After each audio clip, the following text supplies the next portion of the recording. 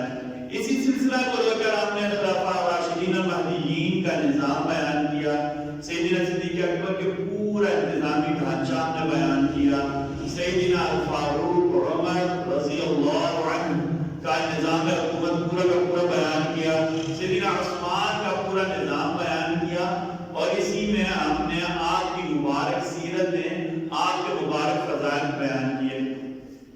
پچھلے جمعہ کو ہم نے بیان کیا تھا کہ سیدنا علی کے دور حکومت میں اصول قضاء کیا ہوتے ہیں، یعنی کن فیصلوں پر قاضی یا جج کن بنیادوں پر فیصلہ کرے گا۔ پھر ہمیں بیان کیا تھا کہ قاضی کے لیے اہلیت کیا ہوتی ہے، کون سی شخصیت قاضی یا جج بننے کی حق ہوتی ہے۔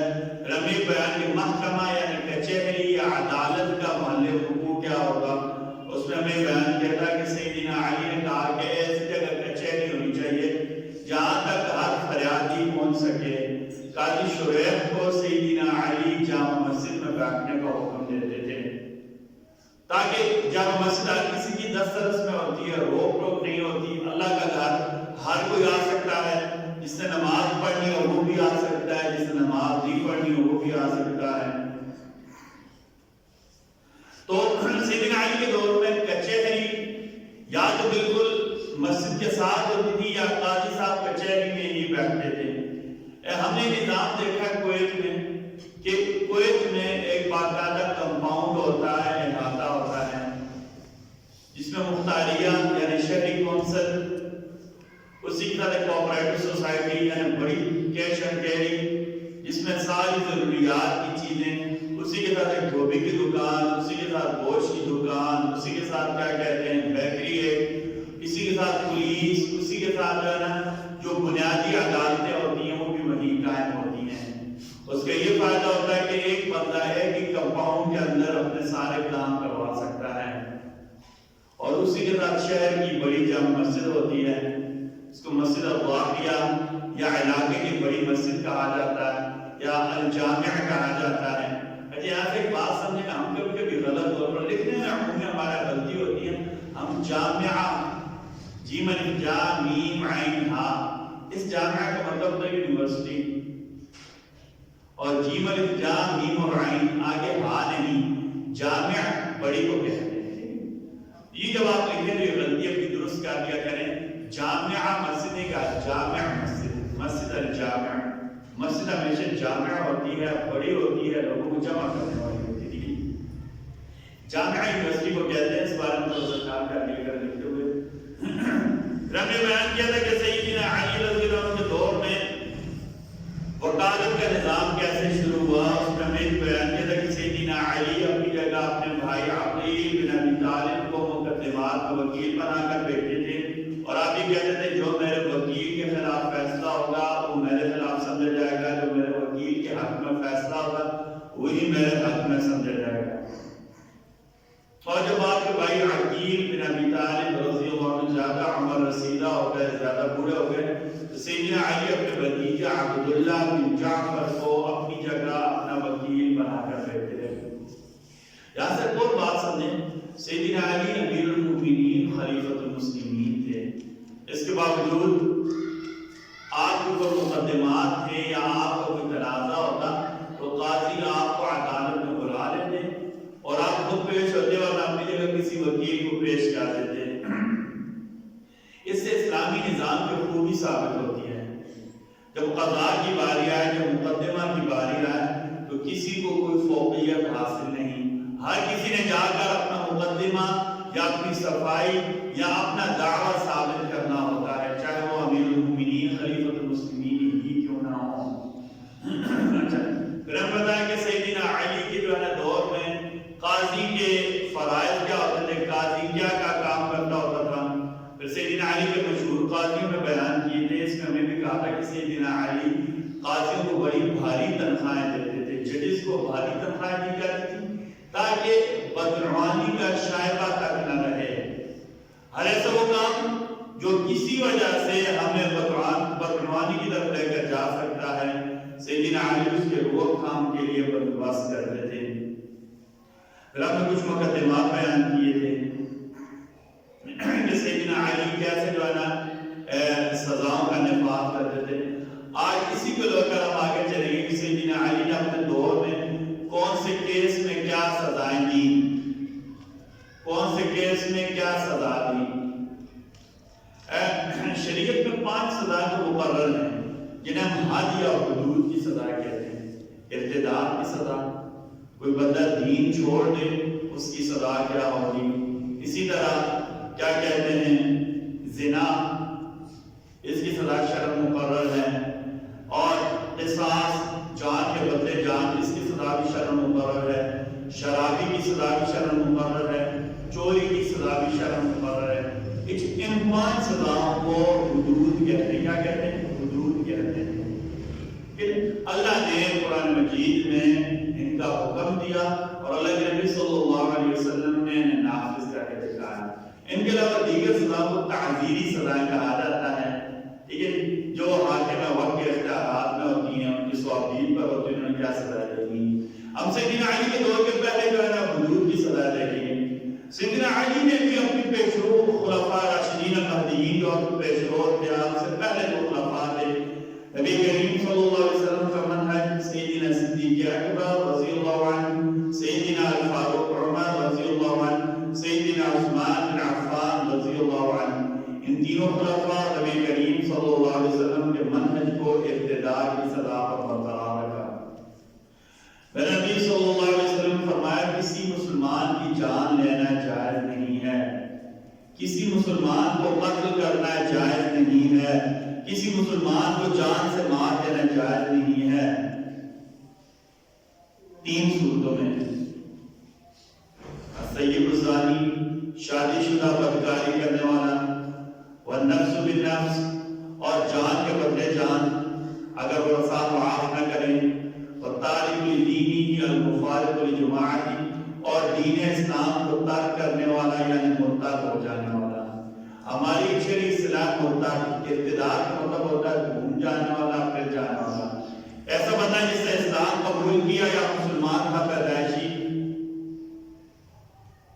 اس نے اسلام کو چھوڑ دیا, کوئی اور مذہب قبول, یہودی ہو گیا, عیسائی ہو گیا, قادیانی ہو گیا,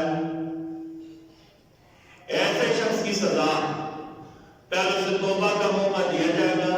اگر وہ توبہ نہ کرے, دوبارہ لوٹ کر آ جائے, توبہ کر لے لوٹ کر آ جائے تو معافی ہے. لیکن اگر توبہ نہ کرے, لوٹ کر نہ آئے, تو دین کو چھوڑنے کی وجہ سے اسلام کو چونکہ ناقابل تلافی نقصان پہنچا ہے, اس کی سزا موت ہے. حاکم وقت اس کو توبہ کا موقع کر دے گا, اگر یہ توبہ نہیں کرے گا تو اس کو سزا موت دی جائے گی. سیدنا علی کے دور میں ایک مسلمان تھا, شام گیا, وہ جا کر عیسائی ہو گیا, سیدنا علی کے پاس لایا گیا. سیدنا علی رضی اللہ عنہ نے اسے توبہ کرنے کا کہا, اس نے انکار کر دیا. سیدنا علی نے کہا اس کی گردن اڑا دی جائے. ابن تیمیہ رحمۃ اللہ تعالی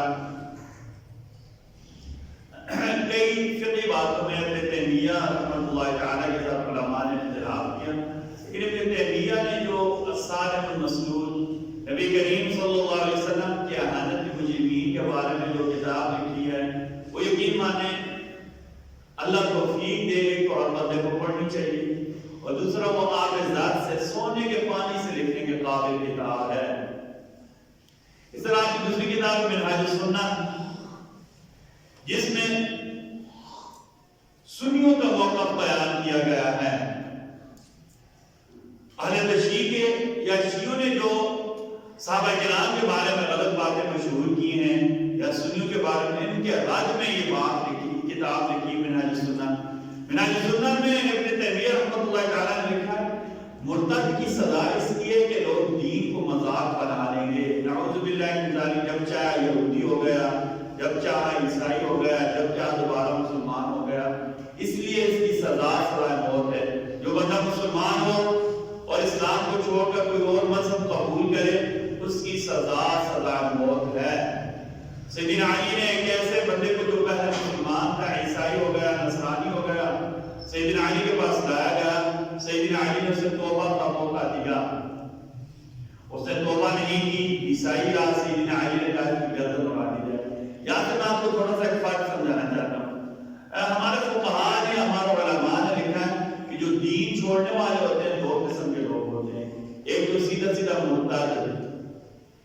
ارتداد،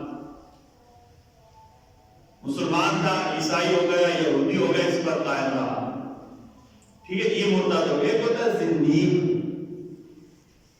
زنادقہ اس کی جمع ہے، ایسے فرقوں کو زنادقہ کہا جاتا ہے، ایسے لوگ جن کے عقائد 100% کافرانہ ہوں، جو ہوں تو کافر لیکن اپنے آپ کو زبردستی مسلمان ثابت کر رہے ہوں، اپنے آپ کو کہلاتے مسلمان ہوں لیکن عقائد سارے کے سارے مسلمانوں کے خلاف ہوں، دین کو نقصان پہنچانے والے ہوں۔ علماء نے لکھا زندیق کی توبہ بھی قبول نہیں ہوگی، زندیق کی توبہ بھی قبول نہیں ہوگی۔ موجودہ دور میں آپ کو زنادقہ کے مثال قادیانی بالکل زندیق ہیں، قادیانی زندیق ہیں، مرزائی قادیانی زندیق ہے، اس کی وجہ ہے تو کافر۔ ہمارا سب سے بڑا بنیادی عقیدہ کیا ہے؟ عصمت انبیاء، انبیاء کرام علیہ السلام کو معصوم ماننا، اور اسی عصمت انبیاء میں ایک عقیدہ ہے ختم نبوت کا عقیدہ۔ ہم سب مسلمانوں کے متفقہ عقیدہ ہے کہ نبی کریم صلی اللہ علیہ وسلم آخری نبی ہیں، آج کے بعد کوئی بھی کسی صورت میں کسی درجے میں نبی بن کر شریعت دے کر نہیں آ سکتا۔ سیدنا عیسیٰ آئیں گے، ایک وہ نبی کریم صلی اللہ علیہ وسلم کی شریعت کو ہی پر ہی عمل کریں گے، اور اس لیے بھی ہے کہ سیدنا عیسیٰ کی آمد کی ہمیں نبی کریم صلی اللہ علیہ وسلم نے بتایا ہے کہ وہ آئیں گے۔ نبی کریم صلی اللہ علیہ وسلم آخری نبی ہیں، آج کے بعد کوئی کسی درجے میں نبی بن کر نہیں آ سکتا، کوئی بھی نام دے دے۔ اس کی ذرا سی بات یہ ثابت ہو کہ آپ صلی اللہ علیہ وسلم کے ختم نبوت کے بعد اپنے آپ کو نبی کہتا ہے، یا اپنے آپ کو نبی بابر کرتا ہے، یا نبی بابر کرانے کی کوشش کرتا ہے، وہ پردے درجے کا زندیق، وہ پردے درجے کا کافر، وہ پردے درجے کا مرتد ہوگا۔ یہ بات سمجھ ٹھیک ہے؟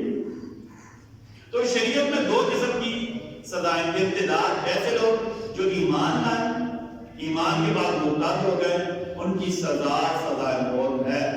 اور اچھا اس میں ایک مسئلہ پکا یاد رکھیں، ہم عمومی طور پر کچھ باتوں میں جذباتی ہو جاتے ہیں، ہم مانتے ہیں ایک بندہ مسلمان تھا، کافر ہو گیا، بالکل میرا ایمان میری غیرت برداشت نہیں کر سکتی، کسی مسلمان کا ایمان کسی مسلمان کی غیرت برداشت نہیں کر سکتی۔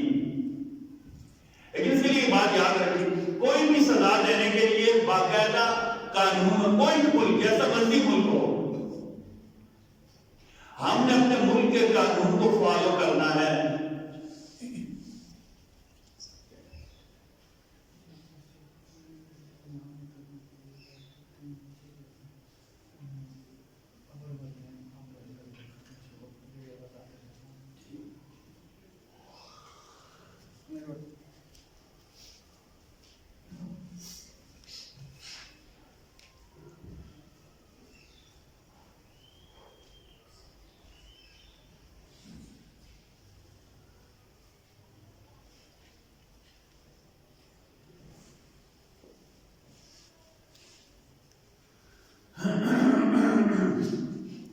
ہم جب بھی سزا دیں گے مجھے اور آپ کو اختیار نہیں ہے، ہم نے مقدمہ کرانا ہے، اس کو فالو کرنا ہے، لیکن سزا دینے کا اختیار حکومت کے پاس ہے۔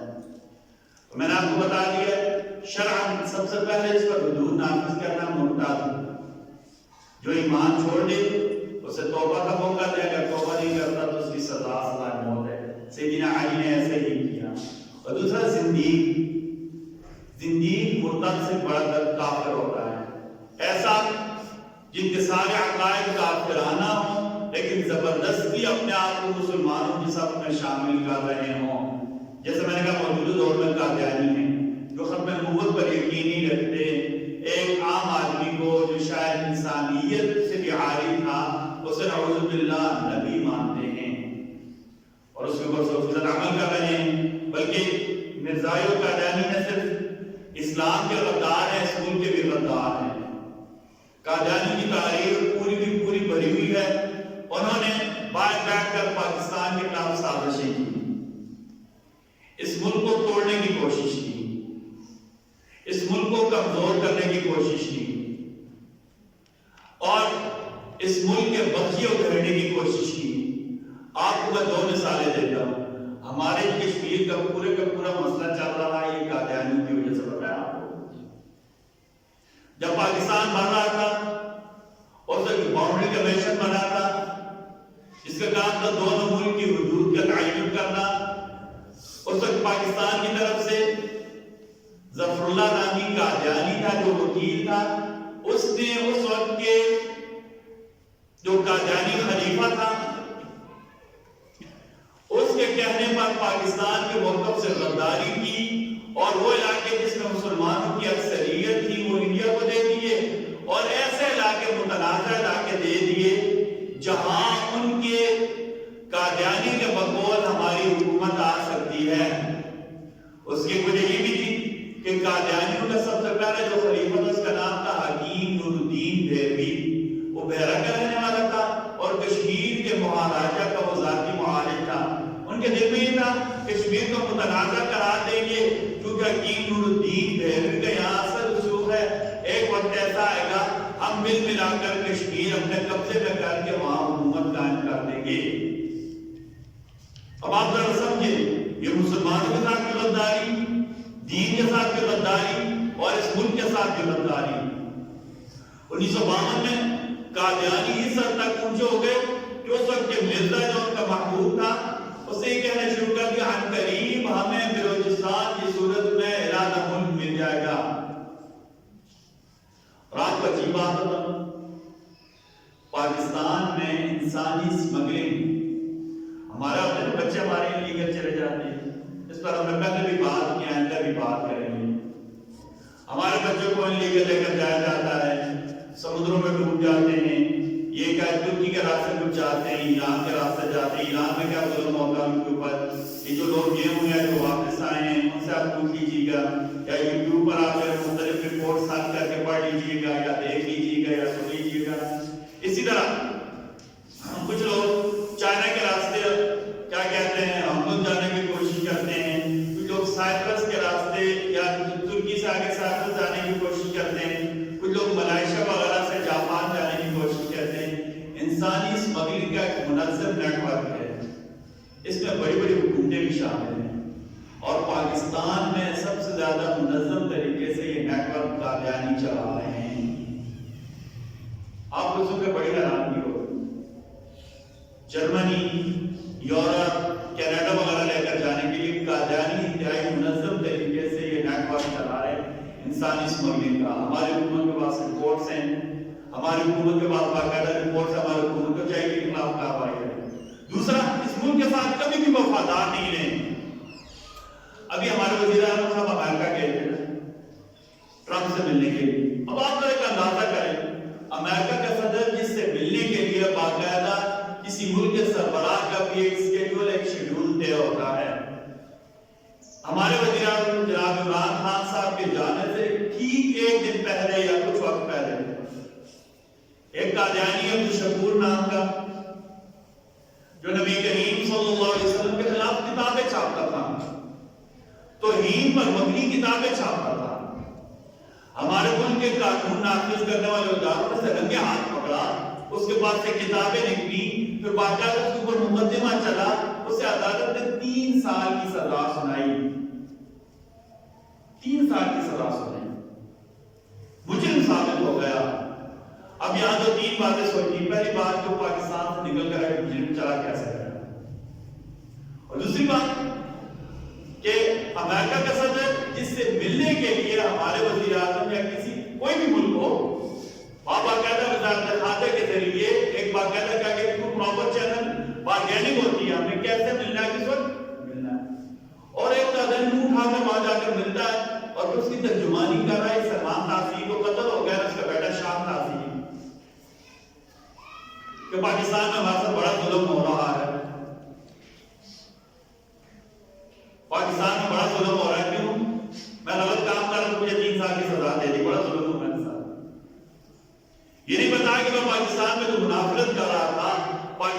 جو جڑیں کھوکھلی کر رہا تھا. تو میں آپ کو کیا بتا رہا ہوں کہ زندگی کی سزائے موت ہے. ابتدا پہلا حد کس پر نافذ ہوگی؟ شرعی سزاؤں میں سے پہلی سزا مرتد اور زندگی پر نافذ ہوتی ہے. دوسری سزا زنا کی ہے. عزت کی حفاظت کا اولین فریضہ ہے. اگر نعوذ باللہ من ذالک نکاح کا نظام ختم ہو جائے نا، نسل ختم ہو جاتی ہے. ہر بندہ وقتی طور پر چند لمحوں کے لیے زناکاری کر کے، چند لمحوں کے لیے اپنے نفس کی تسکین کے لیے دوسروں کی عزتوں کے ساتھ کھلواڑ کرنا شروع ہو جائے گا. پاکیزہ معاشرہ کبھی بھی وجود میں نہیں آ سکتا. عزت کی حفاظت کے لیے مطلب وہ جی اسلام سنسار کر دیتا ہے. عزت کی حفاظت کے لیے، نسل کی حفاظت کے لیے، معاشرے میں امن کی حفاظت کے لیے جب رگوں میں حلال خون ہوگا تو حلال والے کام کیے جائیں گے. ان سب کی حفاظت کے لیے شریعت نے سزا مقرر کی ہے. زانی اگر غیر شادی شدہ ہو تو اسے کوڑے مارے جائیں گے، 80 کوڑے مارے جائیں گے. اور اگر شادی شدہ ہو، زنا کا جرم ان کے اوپر ثابت ہو جائے، انہیں سنسار کر دیا جائے گا. اگر آپ کو بھی غور سے قرآن مجید پڑھ لینا،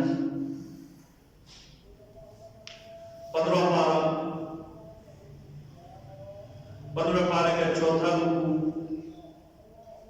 اللہ تعالیٰ کہتے ہیں وَلَا تَقْرَبُوا الزِّنَا إِنَّهُ كَانَ فَاحِشَةً.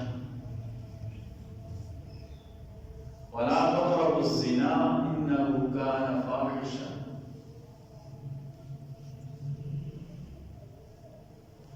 زنا کے قریب بھی نہ پھٹکو، یہ سب سے بڑی فحاشی ہے. اسی رکوع میں اللہ نے ایک رکوع میں 2 مرتبہ منع کیا. اللہ تعالیٰ نے کہ ایمان والے کی صفات بیان کی ہیں.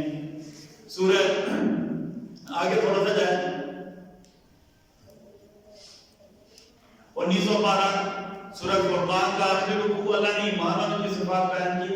والذین لا یدعون مع اللہ الہا آخر. اللہ کا ایمان والوں کی صفت یہ ہے کہ اللہ کے ساتھ کسی کو شریک نہیں ٹھہراتے. ایمان والے اللہ ہی کی عبادت کرتے ہیں، اللہ ہی کو مشکل کشا سمجھتے ہیں، اللہ ہی کو حاجت روا سمجھتے ہیں. اپنی دعائیں، اپنی عبادتیں اللہ ہی کے سامنے جا کر رکھتے ہیں. وَلَا يَقْتُلُونَ النَّفْسَ الَّتِي حَرَّمَ اللَّهُ إِلَّا بِالْحَقِّ. نہ حق قتل نہیں کرتے. وَلَا يَزْنُونَ، اور زنا بھی نہیں کرتے. یعنی زنا کرنا، بندے کو مارنا اور شرک جتنا بڑا جرم ہے. شرک جتنا بڑا جرم ہے جو کسی اور کو معاف نہیں ہوتا. جیسے اللہ کے ساتھ شریک کرنا نا سب سے بڑا بغیرتی کا کام ہے، ایسے کسی کی عزت میں کسی کے ساتھ شریک ہو جانا یہ بھی بڑی بغیرتی کا کام ہے. عزت ہمیشہ اکیلی اور انفرادی اچھی لگتی ہے، سانجے کی عزت کبھی بھی اچھی نہیں ہوتی، بے حیائی کا کام مان جاتا ہے. تو شرع نسل کی حفاظت کے لیے، معاشرے کو فساد سے بچانے کے لیے سزا مقرر ہے. جو شادی شدہ بدکاری کا ارتکاب کرے گا اس کی رجم سزا ہے، یعنی اسے پتھر مار مار کر قتل کر دیا جائے گا. جو غیر شادی شدہ ہوگا اس سے بدکاری کا ارتکاب ہو، مرد ہو یا عورت دونوں کو کوڑے مارے جائیں گے. سیدنا علی کے دور میں ایک عورت کا واقعہ آیا، شراحہ نام تھا اس کا. اس کے خاوند کے جانے کے بعد اس نے بدکاری کا ارتکاب کیا. سیدنا علی نے کہا، اس نے مان لیا، گواہ ثابت ہو گیا. یہ الہ بابا فقہا کے اس بارے میں علماء سے پوچھ لیں کہ یہ کیونکہ جرم ہے اس کو ثابت کرنے کے لیے طریقہ کار کیا. فقہا نے پوری بحوث لکھی ہے، پوری بحث لکھی ہوئی ہے کہ کسی بھی جرم کو ثابت کرنے کے لیے مقررہ طریقہ کار اور مسلمہ طریقہ کار کیا ہے، تفتیش کیسے کرنی ہے، بیان کیسے لینے ہیں، گواہ کو کیسے لانا ہے، جرح کیسے کرنی ہے. یہ سارے کے سارے اصول موجود ہیں. شراحہ بلایا گیا، اس نے مان لیا اس سے یہ غلطی ہوئی. وہ حاملہ تھی، اس کا حمل ہوا، تو اس کے بعد اس کا بچہ بڑا ہوا، اس کے بعد اسے سزا دی گئی، پتھر مار مار کر اسے مار دیا گیا. ایک آدمی کہہ رہا میں سیدنا علی کے پاس کھڑا تھا، میں نے کہا اوہ بڑا برا ہوا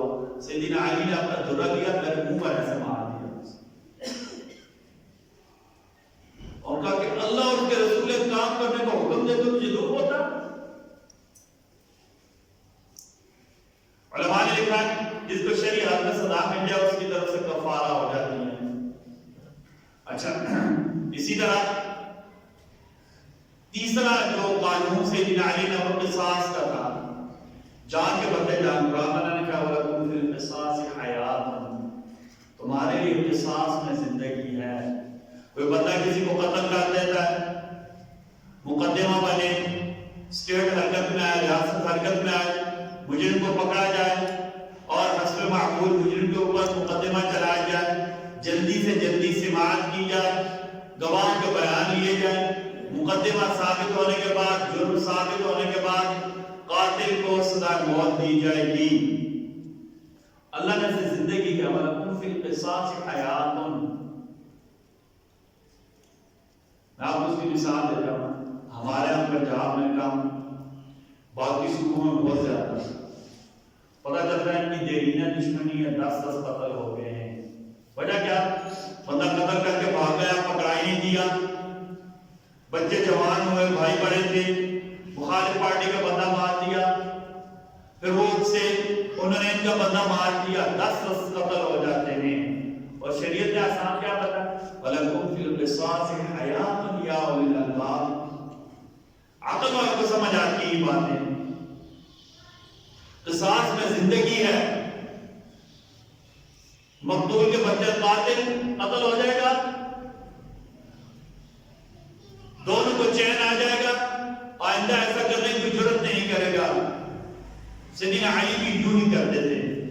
اچھا، اس میں جو ہے نا ایک اور ہے جو قصاص اگر میں دیت کا قانون ہے، یا قرآن اللہ نے کہا ہے کہ کیا کہتے ہیں، آنکھ کے بدلے آنکھ ہے، ہاتھ کے بدلے ہاتھ ہے، جو کسی نے کسی کا عرض تعلق کیا اس کے بدلے فقہاء نے اس کی پوری تصحیح کی ہے۔ ہمارا فقہ کی مشہور ترین کتاب ہے ہدایہ اسلامی قانون کی کتاب ہے۔ سو کہتے ہیں اصول قانونی کو جیورسپروڈنس کہتے ہیں۔ ایک قانونی سے جیورسپروڈنس کسی بھی قانون کی جو بنیادی اصطلاح ہوتی ہیں، بنیادی اصول ہوتے ہیں کہ قانون کس بات پر استوار کیا گیا ہے، اسے جیورسپروڈنس یا اصول قانون کہا جاتا ہے۔ فقہ اسلامک جیورسپروڈنس کو کہا جاتا ہے، اسلامی اصول قانون کو کیا کہا جاتا ہے؟ فقہ، جس کو ہم فقہ کہتے ہیں، اسلامی اصول قانون کو فقہ کہا جاتا ہے۔ ہمارا فقہ حنفی کی مشہور ترین کتاب ہے ہدایہ میں باقاعدہ سزاؤں کا باب ہے، اس میں ساری کی ساری سزائیں، ان کی قسمیں، ان کا طریقہ کار پورے کا پورا بیان کیا گیا ہے۔ LLB میں پاکستان میں ہدایہ کا باقاعدہ سزاؤں کا باب پڑھایا جاتا ہے، باقاعدہ سزاؤں کا باب LLB سیکنڈ ایئر میں شاید ابھی 2012 تک تو سیکنڈ ایئر میں پڑھایا جاتا تھا، فرسٹ ایئر میں پڑھایا تھا، ابھی فرسٹ ایئر میں ہو گیا۔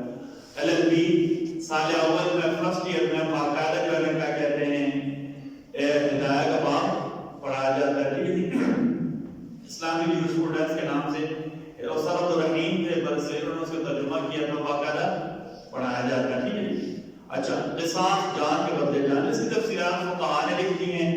سیدنا علی نے بھی انہیں ویسے ہی نافذ کیا۔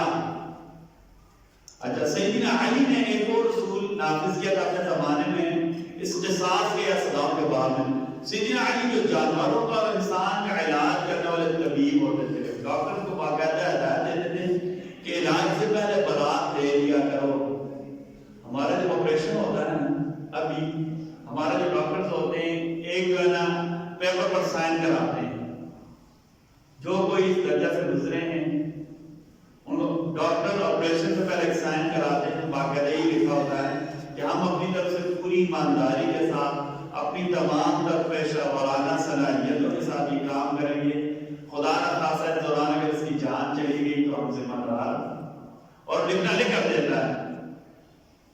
ٹھیک ہے، ڈاکٹر کی غفلت وغیرہ بات ہے، اور ڈاکٹر نے کیا کہتے ہیں آپریشن کرتے ہوئے بیچ میں کوئی اوزار چھوڑ دیا، کوئی سرجیکل آلات چھوڑ دیے، کبھی کبھی سوچے تولیہ رہتا ہے کہ بڑا سا تولیہ رہتے ہوتے، ٹھیک ہے، ٹیشو ٹیگ ہوتے ہیں، بڑا تولیہ ہمارا نہیں ہوتا، اسے غسل کر کے کیا کہتے ہیں وہ صاف ستھرا کرتے ہیں۔ وہ کبھی کبھی دیکھتا ہاسپٹل میں آتا ہے، فلاں ہاسپٹل میں جو ہے ڈاکٹر کی غفلت، ایک بڑا تولیہ چھوڑ دیا، ایک تولیہ پیٹ میں برآمد ہو گیا، ٹھیک ہے، ایسی نیگلیجنس، ایسی غفلت اللہ بات رہے. سیدنا علی پابند کرتے تھے ڈاکٹروں کو، طبیبوں کو علاج سے پہلے برات لینی ہے، اور اگر تمہیں برات نہ لی تو رات کسی کا کوئی جسم کا حصہ یا اسے نقصان ہو گیا تم اس کے ذمہ دار ہوگے. اور یہ حدیث شریف میں نبی کریم صلی اللہ علیہ وسلم نے فرمایا جس کو علاج کا نہیں پتا تھا اس نے علاج کیا، جس کو علاج کا نہیں پتا تھا اس نے علاج ایک پتا حکیم تھا نہیں، حکمت شروع کر دی. ایک بندہ مثلا ڈاکٹر تھا نہیں، ڈاکٹری شروع کر دی، غلط دوائی دے دی. یا ایک بندہ ڈاکٹر تھا لیکن اس شعبے کا نہیں تھا، میڈیکل اسپیشلسٹ تھا، نے سرجریاں کرنی شروع کر دی، میڈیکل اسپیشلسٹ تھا، نے سرجریاں کرنی شروع کر دی. یہ سارے کے سارے غفلت کے بعد میں نبی کریم صلی اللہ علیہ وسلم نے فرمایا جس طبیب نے کسی کے علاج کا غفلت کے مریض کو نقصان پہنچا وہ اس کا ذمہ دار ہوگا اور قیامت کے دن مجرم بنا کر پیش کیا جائے گا. ہمارے جانی ڈاکٹر ہوتے ہوئے حدیث سنانی چاہیے. سیدنا علی کی ہی نصیحت کرتے تھے طبیبوں کو علاج سے پہلے برات لے لیا کریں. اچھا، چور کی سزا ہاتھ کاٹنا ہے شریعت میں. شریعت میں چور کی سزا کیا ہے؟ ہاتھ کاٹنا. قرآن میں نے والسارق والسارقۃ فاقطعوا ایدیہما جزاء بما کسبا نکالا من اللہ واللہ عزیز حکیم. اللہ کا عبرت بات ہے. اب شریعت نے پھر نصاب کو بدل کیا کہ چور کو ہاتھ کاٹنے کی سزا کس وقت دینی ہے. ہمارا فقہ نام کا اس میں 10 درہم، اتنے ہی ایسے زیادہ کی چوری ہو، پھر چور کے پاس مال برآمد ہو جائے، چور اقرار بھی کر لے، چور اقرار بھی کر لے، ٹھیک ہے جی، اور گواہ جس کے اوپر گزر جائیں تو پھر اس کا ہاتھ کاٹ دیا جاتا ہے. ایک دفعہ چوری کرے ایک ہاتھ، دوسری دفعہ چوری کرے تو پھر دوسرا ہاتھ، یا بعد میں اگر چوری کرے تو اس کی ایک ٹانگ کاٹ دی جائے. سیدنا علی کے دور میں بدر 3 دفعہ پکڑا گیا. سیدنا علی نے کہا مجھے حیا آتی لیکن اس سے حیا نہیں آتی. سیدنا علی کہا اس کو باندھ دو، اس کو باندھ دو. اچھا، پھر ایک ہمارے فقہاء نے اصول لکھا کہ چور چوری کے ساتھ پکڑا جائے، چوری کے مال کا. مثلا ایک بندہ ہے بیٹھا ہوا تھا، ابھی چوری اس نے نہیں کی، گھر میں اتنا پکڑا گیا تو ایسے بندے کا ہاتھ نہیں کاٹا جائے گا کیونکہ اس نے چوری کی نیت کی تھی. ایسے بندے کو چھوڑا بھی نہیں جائے گا، اسے تعزیری سزا دی جائے گی. انشاءاللہ وہ آگے بیان کریں. سیدنا علی کے دور میں بندہ پکڑا گیا، کہا یہ نقب زنی کا ہاتھ، لیکن ابھی اس نے نقب زنی پوری نہیں کی، پکڑا گیا. سیدنا علی نے قاضی کو کہا اس کا ہاتھ نہیں کاٹنا، اس کو تعزیری سزا دیں گے، دیگر سزائیں دے دیں گے. ایک بندہ اس کا نام تھا حارث بن بادر. حارث بن بادر ڈاکو تھا، ڈکیتیاں کرتے ہوئے پکڑا گیا. اچھا، بعد لے کر خود اس نے اپنے آپ کو حوالے کر دیا، اس نے اپنے آپ کو سرنڈر کر دیا. سیدنا علی نے کہا اس کی توبہ کا اعتبار کیا جائے، اس کو کچھ عرصہ چھوڑا جائے، اس کے پیچھے باقاعدہ کیا کہتے ہیں CID لگا دی جائے. اگر دیکھیں یہ توبہ پر قائم ہے پھر سے کوئی سزا نہ دی جائے، لیکن اگر توبہ سے آگے پیچھے ہوتا ہے تو اس کا ہاتھ کاٹ دیے جائیں، اس کے ایک ہاتھ اور اس کا ایک پاؤں. لیکن کہتے ہیں حارث بن بادر نے بڑی توبہ کی تھی.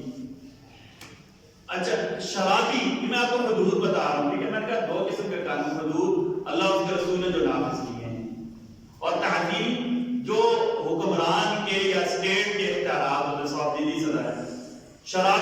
شرابی کو 80 کوڑے مارے جائیں گے. نبی کریم صلی اللہ علیہ وسلم کے دور میں 40 مارے جاتے تھے. سیدنا ابوبکر نے 40 مارے ہیں. سیدنا عمر نے باقاعدہ نفاذ کیا، وہ قیاس کا مسئلہ تھا، 80 کوڑے مارے جاتے تھے. سیدنا عثمان نے بھی اسے پسند کیا، سیدنا علی نے باقاعدہ اسے نافذ کیا.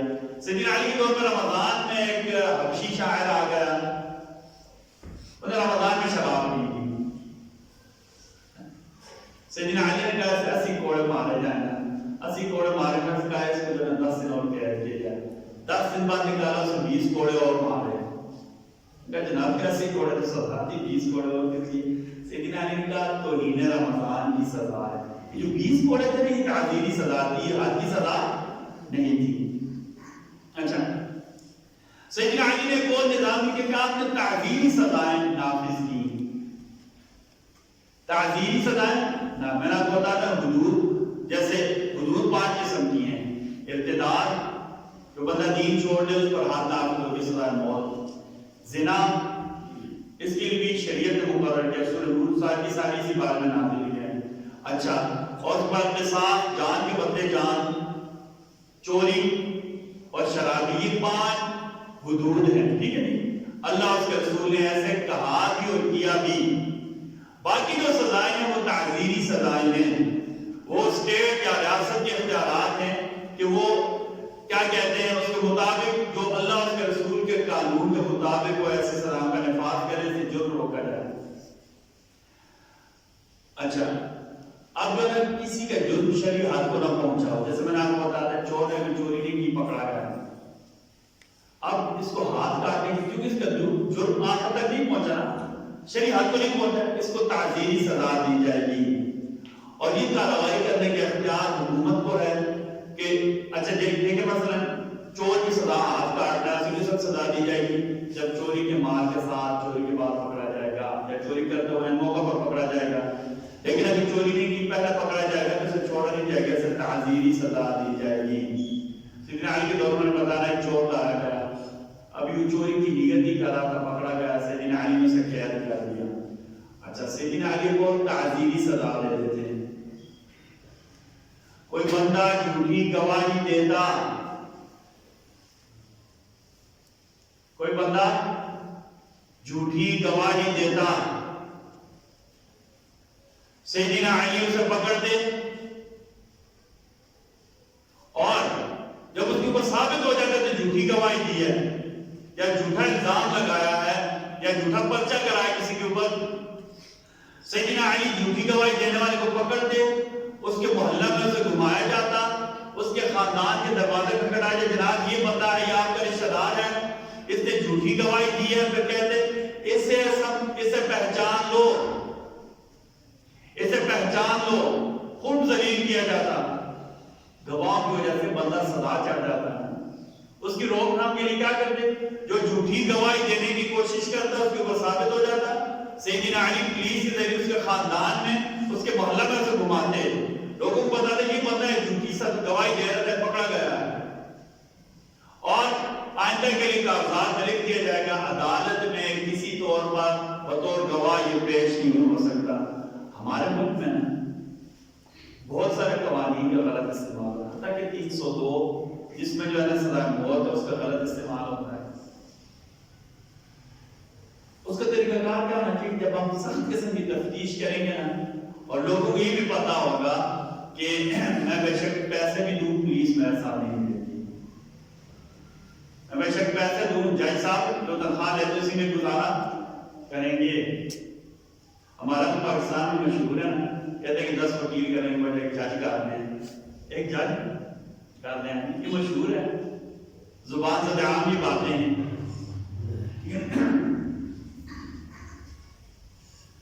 اللہ اکبر. جب ہم یہ سزائیں نافذ کریں گے نا جھوٹوں کے خلاف، اسی مقدمہ میں پرچہ ہوگا.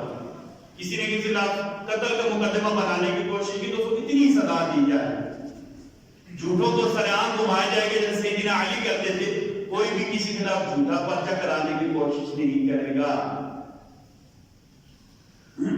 سیدنا علی کو جو ہے نا سزا دیتے تھے، مجرموں کو قید بھی کرتے تھے. ایک آدمی تھا، بری عادتیں تھیں اس کی، لوگوں کے گھروں میں اتر جاتا، یا دروازے چھوٹے چھوٹے ہوتے ہو، عورتوں کی عزت کو دیکھتے. ہمارا تو یہ کیا کہتے ہیں صورت گلیوں میں موجود ہوتی ہے، دال سارا کے ساتھ بھی صورت موجود ہوتی ہے. عورتوں کو تاڑتا تھا، بری نظر سے دیکھتا تھا. سیدنا علی نے کہا سمجھایا کہ دیکھو بھائی آپ غلط کام تو توبہ کر لو. جب سے بعد دوبارہ اس کی شکایت ملی، یہ بری حرکت سے باز نہیں آتا، نہ حق عورتوں کو دیکھتا ہے، چھیڑنے کی کوشش کرتا ہے. سیدنا علی پتہ کیا کہا، وہ زیادہ معزز ہوگا نا، نئے نئے پف بنائے ہوں گے، کاٹن کے کپڑے پہنے ہوں گے، بائک کا سلنسر نکلوایا ہوگا. ہاں جی کیا کہا تھا، یا نئے نئے کیا کہتے ہیں نوٹ بول دیا ہوگا نا، نئے نئے گاڑی میں اوپر لگائے ہوں گے. نے گاڑی میں گفت لگائے ہوں گے، گاڑی کے سامنے جا کر کیا کہتے ہیں، سب سے اونچی آواز کر کے نصیب اللہ کے گانے سنتا ہوگا. سیدنا علی پتہ سنا کیا کیا؟ سیدنا علی نے منع کیا کہ مائیں بہنیں سب کی برابر ہوتی ہیں، تو غلط کام کر رہا، باز آ جا. نہیں باز آیا، دوبارہ پکڑا گیا. سیدنا علی نے کہا کہ جتنا گند ہے نا شہر کا، جتنی غلاظت ہے انسانوں کی جانوروں کی ساری جمع کی جائے، اس کے اندر جناب والا کو ہوتے دیے جائے تو شہر میں گھمایا جائے. ایسے گٹر میں سے ہوتے دیکھنے شہر میں گھمایا، اس کو پتہ چلے کہ تیرے اندر کی گندگیاں باہر آ گئی ہے. ہماری کتابوں میں لکھا ہوا یہ واقعہ ہے. عورتوں کو بری نظر سے دیکھتا تھا، ماں بہنوں کی عزت اس سے محفوظ نہیں تھی، لوگوں کو گھروں میں جا کر تاڑتا تھا، عزتوں کے ساتھ کھلواڑ کرتا. ابھی غلطکاری نہیں کی تھی، غلطکاری کرتا سزائے موت ہوتی نا. سیدنا علی نے اسے منع کیا، باز نہیں آیا، سارے شہر کی گندگی جمع کی، گٹر بنایا، اس کے اندر سے لتھڑا اور قائد کی گندگی باہر آ گئی ہے. لوگوں دیکھو اسے، یہ فلاں بندہ ہے، اس کے ہاتھ سے ماں بہنوں کی عزت محفوظ نہیں تھی. شہر میں ایک دفعہ گھمایا، اب بتائیں جس طرح ایسے کیا جائے اندر سے کوئی شہر کا دل بھی دل وہ کرے گا ایسے؟ گٹر میں لتھڑا کر گھماؤ اسے. ایک بندہ تھا وہ ہلکی پھلکی چوری کرتا تھا. وہ جیسے کہتے ہیں ہمیں جب گئے نماز پڑھنے کے لیے تو پتہ لگا کہ ایک کیا کہتے ہیں بنگلہ دیشی تھا، اس نے جوتا اٹھا لیا. تو مسئلہ کیا ہمیں لگا اس کو کٹ لیا. میں کہا یار لوگوں کے جوتے اٹھانا تو زیادہ بات ہی، امام صاحب کے جوتے تم نے اٹھا لیے، امام صاحب کے جوتے تم نے اٹھا لیے. تو جو اس نے آگے سے کہا ہم سب بھی کیا میں سے آگے انہوں نے کہا جی دیکھو میں چور نہیں ہوں، میں چور، میں نے شیخ بہت نیک آدمی، اس کی جوتے برکت دے کے اٹھائیں گے، ایسا رکھوں گا. مسجد سے لوگ جوتے اس لیے اٹھاتے ہیں برکت سے آدھا ہوگی،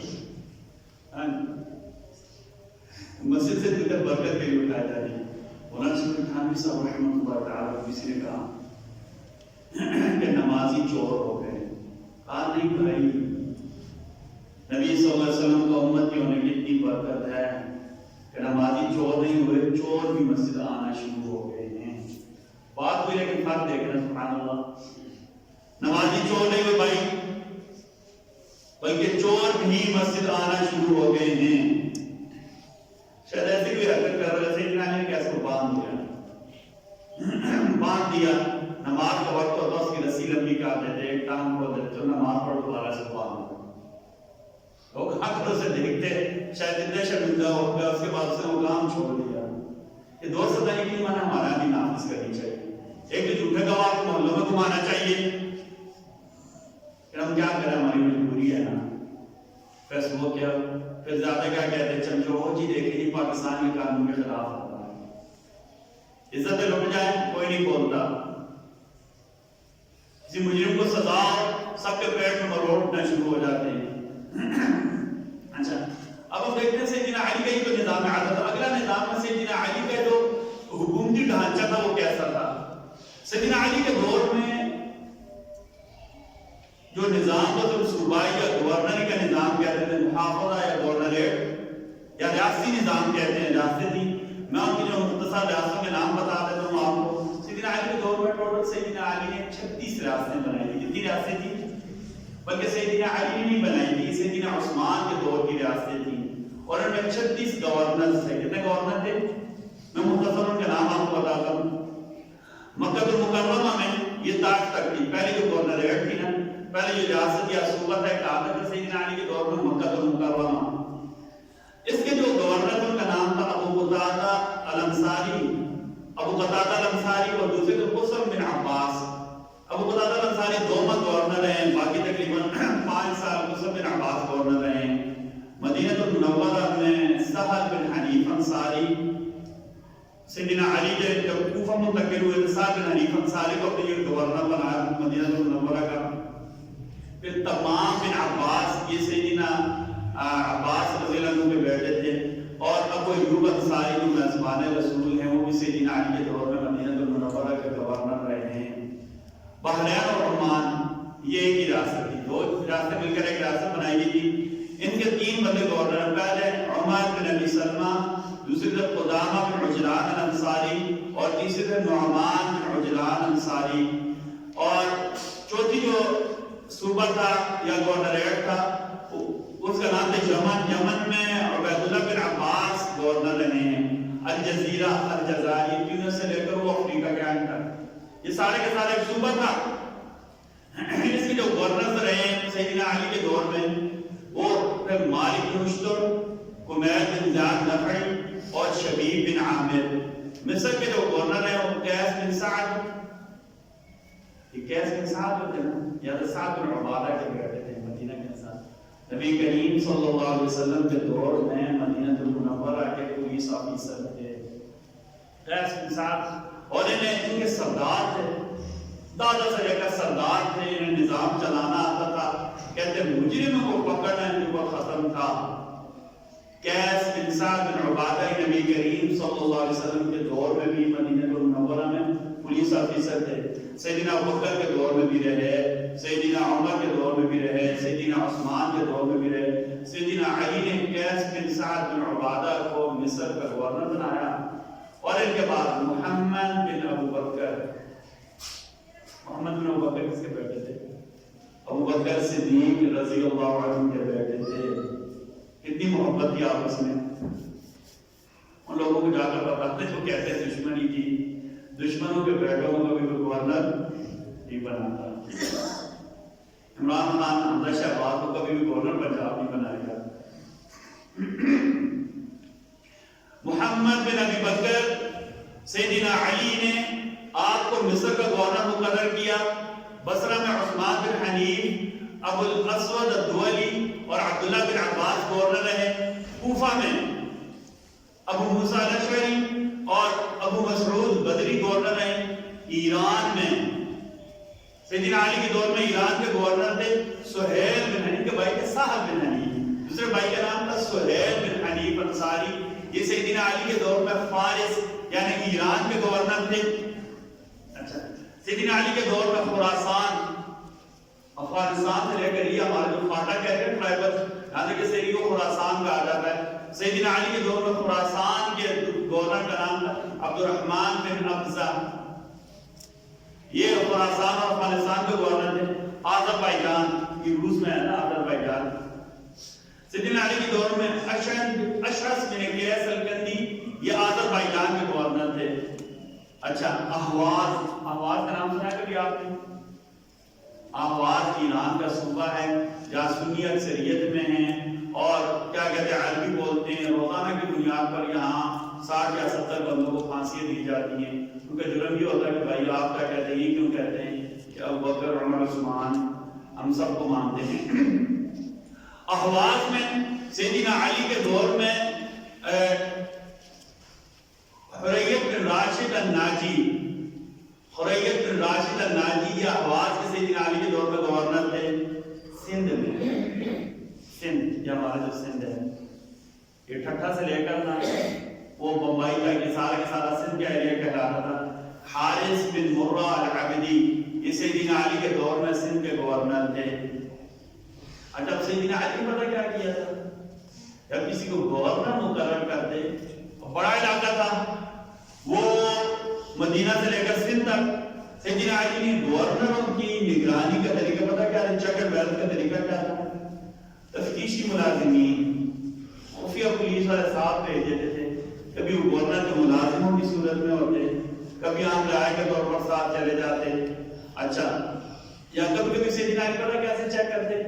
کسی دوسری گورنر یا ریاست کے جو گورنر کو کہتے تھے آپ جناب فلاں علاقے میں چلے 5-6 دن وہاں مہمان ہیں، اور اس آ کر پوچھتے آپ بھی گورنر ہیں، وہ بھی گورنر ہیں، آپ بھی گورنر ہے، کروں میں کیا فرق ہے؟ لوگوں کو سہولتیں مل رہی نہیں یا نہیں؟ لوگوں کا علاج معالجہ ٹھیک ہو رہا ہے؟ امن کی صورتحال کیا ہے؟ راستے محفوظ ہے یا نہیں؟ اچھا، پھر سیدنا علی کارکردگی جاننے کے لیے اب جو لوگ سرکاری ملازم ہیں ACR اینوئل کریڈیٹری رپورٹ، آپ پتہ ہے سالانہ کارکردگی report even ASP DSP level کے SHO صاحب, اسسٹنٹ کمشنر صاحب, ڈاکٹر صاحب, جتنے بھی ہمارے ہیں نا, حتیٰ کہ جو ہمارے بڑے بڑے آدمی کا فیصد ہے نا, مثلا کسی نے کرنل رینک سے بریگیڈیئر بننا ہے, بریگیڈیئر سے جنرل بننا ہے, تو ان کی ACR دیکھی جاتی ہے. آپ کو عجیب بات بتاؤں, ACR لکھنے والے چھوٹے عہدے کے لوگ ہوتے ہیں. آرمی کا اپنا سسٹم ہے, ان کے ACR لکھنے والے اپنے لوگ ہوتے ہیں. یہ جو ہمارے ملازمین ہیں نا, ان کے ACR لکھنے والے اور لوگ ہوتے ہیں. ٹھیک ہے نا, انشاءاللہ پوری کوئی ذہن میں رکھ لیجیے گا. ٹھیک ہے, ان کی ترقیاں ان کی سالانہ کارکردگی رپورٹ کی بنیاد پر ہوتی ہیں. اچھا, سیدنا علی نے یہ نظام بنایا تھا ACR. سیدنا علی باقاعدہ تفتیشی عملہ مقرر کرتے, وہ گورنر صاحب کی پوری رپورٹ لکھتے, ماہوار بنیادوں پر بھیجتے. ساتھ بعد سیدنا علی باقاعدہ سارا موازنہ کر کے گورنر صاحب کو بلا دیں, جناب آپ کیا یہ معاملہ پیش آیا ہے, اس کو ایسے نہیں ایسے ڈیل کرنا ہے. انشاءاللہ اگلا جمعہ ہمارا موضوع ہے, ویسے ربیع الاول شروع ہونے والا ہے. پھر انشاءاللہ باذن اللہ تعالیٰ ربیع الاول کا پورا مہینہ نبی کریم صلی اللہ علیہ وسلم کی سنت بیان کریں گے انشاءاللہ باذن اللہ تعالیٰ. ویسے تو سارا سال, بلکہ ہم یہ کہتے ہیں کوئی منٹ بھی ایسا نہیں گزرنا چاہیے جب ہم نبی کریم صلی اللہ علیہ وسلم کی سیرت نہ بیان کر رہے ہوں اور اس کے اوپر عمل نہ کر رہے ہوں. اور یہ بھی کسی حد تک ٹھیک بھی ہے, لیکن مجھے بڑی زیادتی لگتی ہے کہ 12 دنوں میں ہم جوش و خروش سے جلوس نکالے, جلسے کرے, بعد میں پتہ چلا کہ ان 12 دنوں میں فرض نماز کم ہی پڑھی جاتی ہے. 12 دنوں میں فرض نماز کم ہی. آپ اگر نبی کریم صلی اللہ علیہ وسلم سے محبت کرتے ہو, اپنے دعویٰ میں سچے, تو نماز مسجد آباد کریں نا. اگر نبی دنیا سے جا رہے تھے تبھی آپ کو نماز کی فکر تھی. آپ اتنے سخت بیمار تھے کہ آپ چل نہیں سکتے تھے. علی اور قاسم بن عباس نے آپ کو سہارا دیا. آپ کے جداد بھائی ہیں دونوں, علی بھی آپ کے جداد بھائی, قاسم بن عباس بھی آپ کے جداد ہیں, دونوں نے سہارا دیا. میرے نبی صلی اللہ علیہ وسلم چل کر مسجد آ کے اپنی وفات سے 2 دن پہلے تک یا 2.5 دن پہلے تک میرے نبی صلی اتنا سہارا دیا کہ آپ صلی اللہ علیہ وسلم سے چلا نہیں جاتا تھا. پھر بھی مسجد میں نماز کے لیے بھائیو, میں اگر پورے کاؤنٹر کو چادروں سے سجا دوں, رنگ برنگی جھنڈیاں لگا دوں, یہ نہ بات ہے کتنا بڑا گناہ ہے, کتنا بڑا جو ہے کہ رسول خرچ کیا. میں پورے کاؤنٹر کو سجا دوں نا, آپ یقین مانا کہ میں نے نماز نہ پڑھی تو میں بڑا مجرم ہوں گا. کل نبی کریم صلی اللہ علیہ وسلم کے سامنے میں کس منہ سے پیش ہوں گا, یا رسول اللہ آپ تو بیماری میں بھی نماز نہیں چھوڑتے تھے. یا رسول اللہ آپ نے تو ہر رات میں نماز پڑھی. یا رسول اللہ نے جھنڈیاں لگا کر اپنے آپ کو چمکیاں سمجھنے شروع ہو گیا. بھائی آپ کی خدمت میں گزارش ہے, ہمارا ربیع الاول یہ ہے کہ ہم میں سے کسی کی نماز نہ رہ جائے. سارے وعدہ کر رہے ہیں انشاءاللہ. اور بھائی آپ سے گزارش ہے بجائے یہ جھنڈیاں یہی لگانے کے, آپ کو سچی بات بتاؤ, آپ غور کریں, ہم یہ نہیں کہتے, ہم یہ نہیں کہتے بھائیو. اکثر زیادہ وہی لوگ جھنڈیاں لگاتے ہیں تو مسجد میں نہیں آتے, اور پہلے آج سے جا کر کرنا بھائیو. آپ کی خدمت میں گزارش ہے, نبی کریم صلی اللہ علیہ وسلم کی محبت فرض ہے ہمارے لیے, فرض سے بڑا درجہ ہے. آپ کو بغیر تو ہے کچھ نہیں, تو آپ بجائے یہ جھنڈیاں لگانے کے آئیں ہم مل کر اپنے محلے میں کوئی غریب ہے اس کا علاج کرا دیتے ہیں. یہ ٹھیک ہے یا نہیں؟ کوئی غریب ہے اس کا علاج کرا دیتے ہیں. محلے میں کمزور لوگوں کو کھانا کھلا دیتے ہیں. محلے میں میری کسی بچی کی شادی ہونے لگی ہے, اس کو ضرورت کی چیزیں دے دیتے, جہیز دیتے, ضرورت کی چیزیں. آئیں ہم مسجد جاتے ہیں, مسجد میں دیکھتے ہیں کون سا کام ہونے والا ہے. یہ جھنڈیاں لگانے کے بجائے, یہ سجاوٹ کرنے کے بجائے, چراغاں کرنے کے بجائے مسجد میں وہ جگہ ہم بنا دیتے ہیں. ایسے ہو سکتا ہے یا نہیں؟ ساری زندگی کے اپنے والد کے نام پر, والدہ کے نام پر پیسے جمع کرانے مسجد میں کام کروا دیتے ہیں. میرے قریب میں مدرسہ ہے, بچے قرآن مجید حفظ کر رہے ہیں. جب تک بچے پڑھیں گے بچے قرآن مجید حفظ کر کے چلا جائے گا, قیامت کی صبح تک اسے ثواب ملتا رہے گا. بھائی اور ہم اپنے محلے کے مدرسہ میں جاتے ہیں, ایک بچے کا خرچہ اٹھا دیتے ہیں. ہم پوچھ لیتے ہیں مولانا صاحب سے, قاری صاحب سے کہ ایک بچے کے اوپر کتنا خرچہ ہوتا ہے. ہم ایک بچے کا خرچہ اٹھا دیتے ہیں. بھائیو یہ حقیقی سال ثواب اور حقیقی محبت ہے. بھائی پتہ کیا کریں, گھر کے اوپر جھنڈیاں لگی ہوں, پتہ چلے کہ امی کی عزت نہیں کرتا, بیٹی کی عزت نہیں کرتا. بھائی یہ جرم ہم روزانہ کی بنیاد پر کریں, ان سے توبہ کریں. گھر میں جھنڈیاں لگی ہوں, پتہ چلے کہ بہنوں کے ساتھ لڑ رہا ہے, انہیں وراثت میں ایسا نہیں دے رہا ہے, ماں کو نعوذ باللہ نوکرانی جیسا سمجھ لے. بھائیو یہ سوچے, اس پر غور کریں, اس پر جا کر غور کریں. گھر کے اوپر جھنڈیاں لگی ہیں, پورا محلہ سجا ہوا ہے, پورے بازار کے تھان لگا کر میں نے لگا دیے ہیں. مجھے انعام مل گیا کہ جناب والا نے سجاوٹ کی, شہر کی انجمن محبان نبی کی طرف سے انہیں انعام ملتا ہے. آئے آئے باہر سے انعام لے کر آئے, گھر آ کر گالی نکالے. بھائی ہو باہر سے انعام لے کر آئے سجاوٹ کا, اور اندر اتنا گاندوں کے گالی نکالنے پر مجبور ہو جائے. پتہ چلے بیوی کا حق ادا نہیں کر رہا, مار مار کر گھر سے نکالا ہوا ہے, بچوں کو مارتا ہے, بچوں کو جو ہے نا حق نہیں دیتا. کوئی خود غور کرے نا, سوچے نا. پتہ چلے جناب نے سارا بازار سجا دیا, لیکن چیزوں میں ملاوٹ کرتے ہیں. جناب پورے بازار کو سجا رہے ہیں, لیکن چیزوں کی ذخیرہ اندوزی کرتے ہیں, لوگوں کو تکلیف پہنچاتے ہیں. پورا بازار سجا دیا, لیکن 2 مرلے جگہ نہیں چھوڑی تاکہ گاڑی نہ گزر سکے. بھائی یہ جرم ہے, یہ جرم. ان کی طرف توجہ دیں, ان کی طرف توجہ دیں سارے. ربیع الاول میں یہ ارادہ کریں, آج کے بعد ہمارا ایک ایک کام نبی صلی اللہ علیہ وسلم کی سنت کے مطابق ہوگا.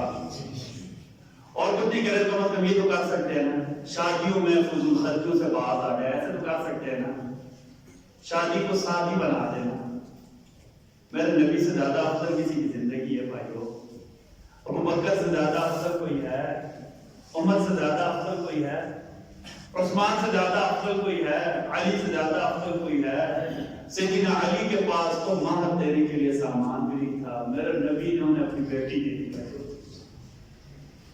کوئی آج کے بعد یہ ارادہ کرے ہمارے گھر میں شادی ہوگی, شریف حدود میں رہ کر ہم شادی کریں گے, عورتوں سے جہیز کا مطالبہ نہیں کریں گے.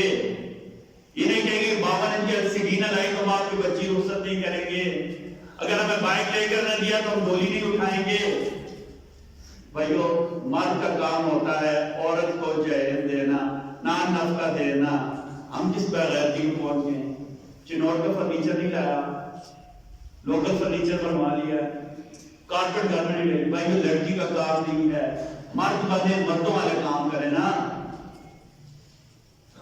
آج کے بعد سارے ارادہ کر لیں, جن کی بچیاں ہیں وہ بھی, جن کے بچے ہیں وہ بھی, جن کی اپنی شادیاں ہیں وہ بھی, ہم اپنا نکاح مسجد میں کریں گے, کیونکہ یہ میرے نبی صلی اللہ علیہ وسلم نے کہا ہے اعلنوا هذه النکاح واجعلوه في المساجد. نکاح اعلانیہ کرو, مسجدوں میں کیا کرو.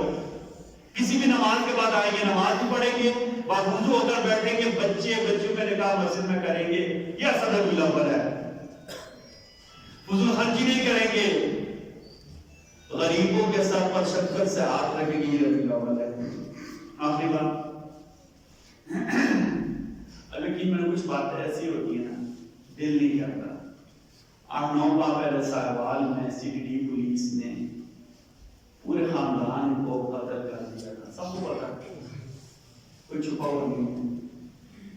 بھائی کل ہماری عدالت کو یہ وہاں کیا کہتے ہیں اس میں شک نظر آیا کہ ملزموں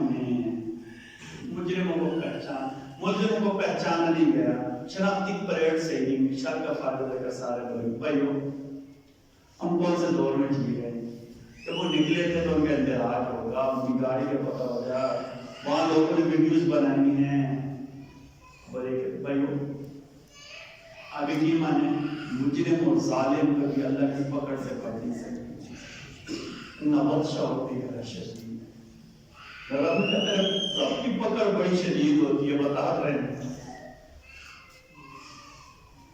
اللہ قرآن میں کہا وَسَكَنْتُمْ فِي مَسَاكِنِ الَّذِينَ ظَلَمُوا أَنفُسَهُمْ. یہ بستی دیکھو, انسان یہاں ظالم لوگ رہتے تو کہتے تھے ہم جیسے طاقتور کوئی نہیں ہے. میں وَتَبَيَّنَ لَكُمْ كَيْفَ فَعَلْنَا بِهِمْ وَضَرَبْنَا لَكُمْ. اللہ کہ دیکھو میں نے ان کے ساتھ کیا کیا کہ نسلیں میں نے ختم کر دی ہیں. كَيْفَ فَعَلْنَا بِهِمْ, میں نے ان کے ساتھ کیا کیا ذرا دیکھو نا. وَضَرَبْنَا لَكُمُ الْأَمْثَالَ, اور تمہارے لیے مثال بنا دیا. ظالم تھے بھائیو. سی ڈی ڈی والے بچ گئے لیکن اللہ کی پکڑ سے نہیں بچ سکیں گے بھائیو. ہم ان بچوں کے لیے دعا کر سکتے ہیں. اردو صلاح الدین چل رہا تھا, اسے پولیس نے مار دیا اپنی کسٹڈی میں. پتہ نہ آپ کو ایٹیم پاگل تھا, پورا علاقہ بھی کہتا, اس کے بارے میں اسٹوریوں بنی رہا کیا جاتا خدا. اے ہائے بھائیو, حافظ سعید جو جماعت الدعوہ کے سربراہ ہیں, انہوں نے بیچ میں دلالی کی ہے, 3 کروڑ پر بات کی ہے کہ وہ کوئی سرکار یار ہم کس کو روئے, ہم کس کے ہاتھ پر اپنا لب تلاش کرے. کسی نے کہا تھا میں کس کے ہاتھ اپنا لب تلاش کروں, سارے شہر میں پہنے ہوئے دستانے. بھائیو اللہ کی پکڑ سے بچے, توبہ کرے, اللہ سے اجتماعی طور پر توبہ کرے. میں آواز اٹھاتا ہوں, آپ آواز اٹھائیں, سمجھائیں بھائی. ہمارے ججز کی آواز جاتی ہے, یقیناً جاتی ہے. ہماری رپورٹس لکھی ہوئی آپ سے جاتی ہیں. بھائی اتنا ظلم نہ کریں, اتنا ظلم نہ کریں, نسلیں اجڑ جائیں گی. اللہ نے قرآن میں کہا ہے. گزشتہ رات ہمارے شہر میں 4 ڈکیتیاں ہوئی ہیں. ایک رات میں 10 بجے سے لے کر 1:30 بجے تک 4 ڈکیتیاں ہوئی ہیں. ایک ہمارے شاگرد تھے, 2 دن پہلے انہوں نے ڈکیتی, وہ فجر کے وقت انہوں نے میٹرک پاس کیے 6 نمبروں سے. وہ کہیں بھرتی کے لیے 3 دوست جا رہے تھے, نیچے عظیم پبلک اسکول ہے, اس کے ساتھ انہوں نے لوٹ لیا. یہ تاثیر چوک پر آ کے ڈکیتی ہوئی ہے. یہ شمس صاحب کے دواخانے کے پاس ڈکیتی ہوئی ہے. بھائیو ایسے دلا کرایا, میں آپ کو سچی بات بتاؤں, وہاں سے زیادہ امن ہے, وہاں سے زیادہ شاید پولیس زیادہ مصروف ہے, دھرنے والوں کو پکڑ رہی ہوگی, رونی والوں کو, جمعیت علماء اسلام والوں کو, کچھ پاٹ کر کو پکڑ رہی ہوگی. اس لیے بیچارے کھلے ہیں. لیکن وہ 5 دنوں کھلا رہنے کی زیادہ ڈکیتیاں ہو جائیں. کیا خیال ہے؟ ہاں جی, سیاسی کو پکڑتے رہتا کہ ڈکیتوں کو چھٹی ہو نا. بھائی ابھی یہ ہمارے ڈی ایف سی صاحب آتے تھے, مجھے کہہ کر گئے کہ ایسے جو صاحب کہہ رہے ہیں, حافظ صاحب کو کہنا ترجمے میں بیان کرتے, لوگ رات کو نکلتے ہوئے احتجاج کیا کریں. ہائے ہائے, وہی قانون آپ کے پاس ہے. یہ مائی لان والا رونا ہوتا ہے. یہ کون سی بات ہے یار؟ ایسے جو صاحب گزارش کریں کہ حافظ صاحب کو کہنا جمعے میں بیان کیا, لوگ باہر نکلتے ہوئے, ہم کو ایتھوپیا میں رہ رہے ہیں, ہم کو موزمبیق میں رہ رہے ہیں. عجیب بات ہے. اپنے آپ کو درست کریں, اپنا جنگل درست کریں, بجائے لوگوں کے احتیاط کریں. لوگ احتیاط کریں. ویسے اس کا پتہ ہے آسان حال ہے, ہر بندہ اپنا لائسنس بنوائے, کم از کم 9mm اور 30 بور کا لائسنس اور بندے کے پاس ہونا چاہیے. اور میرا حق ہے کرنا, یہ میرا حق ہے. قانون نے مجھے اجازت دی ہے, ریاست نے مجھے اجازت دی ہے. رب اپنا تحفظ کرے. اور کیا ہو سکتا ہے؟ سی ڈی ڈی نے بندے مارنے ہیں, پولیس نے کسٹڈی میں بندے مار دینے ہیں, لوگوں نے بات ڈکیتیاں کرنی ہیں, مگر خود اپنا تحفظ کرے گا.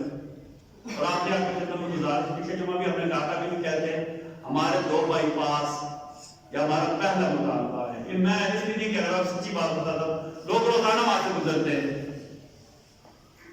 اسمی سی این جی سے لے کر اوپر ہائی اسکول کے دروازے تک اور گورنمنٹ گرلز ہائی اسکول سے لے کر بینک فلاح تک, یہ 2 بائی پاسز. اور نیچے جو ہماری روڈ ہے, آپ یقین مانیں کبھی کبھی میرے سے ڈاکٹر صاحب کے کوئی سے مہمان آئے ہوئے تھے, تو وہ چونکہ شیخ کہتے, شیخ بولی صاحب کو کہتے, شیخ ہم نے سنا تھا کہوگا پاکستان کا دل ہے. ہم نے کہا بھائی دکھے ہوئے دل ایسے ہی ہوتے ہیں, دکھے ہوئے دل ایسے ہی ہوتے ہیں. تو میں نے سنا کہ ایک دن ہم کیا کہتے ہیں، میں گاڑی میں آ رہا تھا، میرے سامنے ٹرک چلا رہا تھا، اس کے اوپر لکھا ہوا تھا کہ کیا کہتے ہیں دل 2 GB اور کیا کہتے ہیں رم 32 GB. تو میں نے کہا ہمارا بھی وہی حساب ہے، یہ کہتا ہمارا دل ہے لیکن کیا کہتے ہیں اس کا رم 32 GB ہے، بیچارے یہ ساری روڈیں ٹوٹی ہوئی ہیں. تو ابھی تو ہمارے لیے خوشخبری یہ ہے کہ راجہ طارق محمود مرتضیٰ صاحب راولپنڈی ڈیولپمنٹ اتھارٹی کے چیئرمین بنے ہیں. ہم ان سے ملیں گے بھی، آپ کو ملیں تو خدمت میں گزارش کر دیجیے گا. اللہ نے آپ کو اختیار کے بھی مواقع کبھی کبھی ملتے ہیں، تو کم از کم ہماری ووٹ ایسی تو ہو جائے باہر سے کوئی بندہ ہے تو ہم اس کے ساتھ عزت سے سر اٹھا کر مل سکیں. اللہ تعالیٰ آپ سب کو کہنے سننے سے زیادہ عمل کرو. ویڈیو کے نیچے سبسکرائب کے بٹن پہ کلک کریں، بیل کے آئیکن پہ کلک کیجئے تاکہ ہر نئی ویڈیو کی نوٹیفیکیشن آپ کو مل جائے.